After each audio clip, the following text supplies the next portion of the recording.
Good day all guys! So for today's ganap, ayan, mag-a-adventure kami dito. Pupunta kami ng Dos Hermanos and ayan guys, may mga kasama kaming thunders, kaya for the adventure talaga. So ganito yung daanan dito guys, ayan, kasi tatawid kami dun sa may kabila. And since umulan nung mga nakaraang araw, so ayan, sobrang putik talaga dyan guys.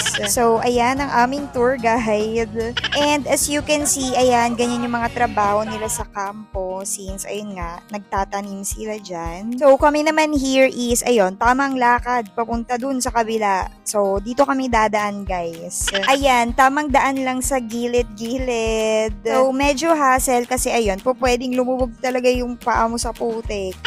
So, here, bababa kami dito para tumawid dun sa kabila. So, ganyan yung dadaanan namin, guys. So, di ba adventure talaga yung ganap for today's video. Nakakaloka!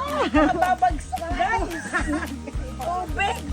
And after naming tumawid dyan, ayan, akit naman kami here. So, ayan, dahan-dahan kasi bangin yan, guys. Pwede ka talagang malaglag dyan. And, ayan, after naming tumawid, so, we're here. Dito na kami sa Dos Hermanos. So, dito lang din yan sa taas. So, medyo malayo lang talaga siya for the lakad. So, dito, isang buong sitio din sila. And then, ayun, marami rin kami mga relatives here. So, dito sila nakatira. Ayan, may mga alaga silang ganto. Ang lalaki ng mga manok nila dito, guys. And marami rin sila dito mga tanim, mga ganon. So, here, ganito yung itsura ng mga bahay nila once pinasok mo. So, diba, napaka-provincia vibes talaga. And, ayan o, yung mga manok nila, ang lalaki, guys. And yung mga tanim nila dito at halaman, ang gaganda kasi ang taba talaga ng lupa nila dito, guys. So, perfect talaga siya sa mga plants, as you can see. And after naming pumunta doon, so ayan, for the lakad, and dadaan naman kami ngayon sa may Nyugan, guys. So, yung Nyugan nila dito is, farm siya na pwede kang pumasok. So, may mga entrance doon, so pwede kayong kumuha ng nyug. I think 20 pesos ata yung entrance. So, ayan, dadaan kami dyan, guys.